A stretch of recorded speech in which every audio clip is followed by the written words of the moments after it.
دوران طواف یہ غلطیاں بالکل نہ کرنا، ورنہ بہت بڑے اجر و ثواب سے محروم رہ جاؤ گے۔ نمبر ایک، حجر اسود کو بوسہ دینے کی کوشش میں کسی کو دھکا نہ دینا، کسی کو تکلیف نہ دینا، اور کسی سے آگے بڑھ کر دوسرے کو تکلیف دینا یہ حرام ہے، اور حجر اسود کو بوسہ دینا یہ سنت ہے۔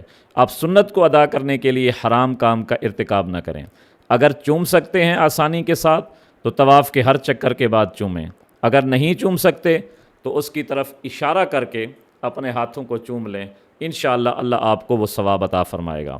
اور طواف کے ہر چکر میں کوئی نئی دعا پڑھنا ضروری نہیں ہے، جس طرح عام طور پر مشہور ہوتا ہے کہ اس چکر کی یہ دعا، اس چکر کی یہ دعا، تیسرے کی یہ دعا۔ نبی علیہ الصلوۃ والسلام سے قطعاً ثابت نہیں ہے ہر چکر کی الگ الگ دعا۔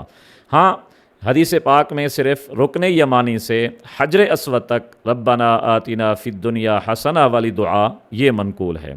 اور طواف کے بعد 2 رکعت واجب ہیں، مقام ابراہیم کے آس پاس یا پورے حرم میں جہاں بھی جگہ ملے ان 2 رکعت کو آپ ضرور ادا کریں، لیکن شرط یہ ہے مکروہ وقت نہ ہو، یعنی بالکل زوال سے پہلے کا وقت، اس وقت بھی یہ 2 رکعت نہیں پڑھنا، بعد میں پڑھنا ہے۔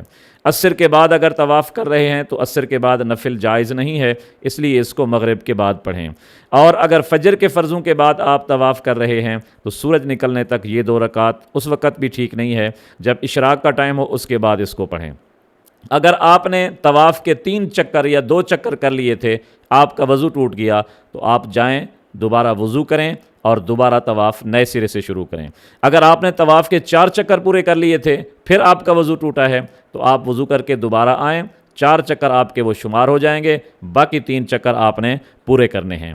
اور احرام باندھنے سے پہلے لبیک اللہم لبیک یہ تلبیہ پڑھنا فرض ہے۔ اگر آپ کا والد یا کوئی ان پڑھ ہے، اس کو یہ نہیں آتے، کم از کم احرام بندھوانے سے پہلے اس کو یہ تلبیہ ضرور پڑھائیں، ورنہ اس کا احرام شمار نہیں ہوگا۔